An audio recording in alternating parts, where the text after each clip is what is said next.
So your doctor might also prescribe beta blockers for you. What are beta blockers? They are a class of drugs that are classified as a beta adrenaline blocker, which means it blocks the adrenaline receptor in your system.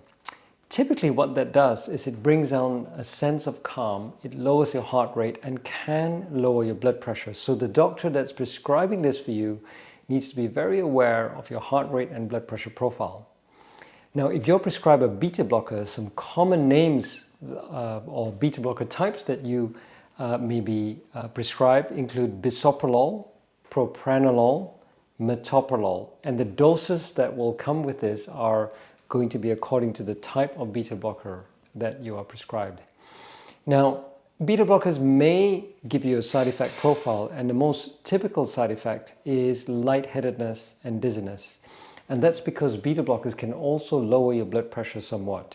So if you have a syndrome of low blood pressure states and you're being prescribed a beta blocker for tachycardia, which means your heart rate goes up, what you might find is that the palpitations or tachycardia improves, but when you're not tachycardic, for example, while sitting down or lying down, and your blood pressure, which is already low, drops further, you might get dizzy and feel fatigued. So this is one of the potential symptoms to look out for that may tell you that beta blockers are not appropriate for you.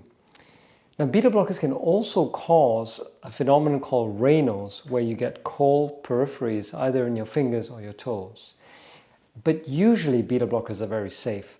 And if you're prescribed beta blockers, really get to feel if you are getting better with it, both in a resting position, but also whilst you're doing activity.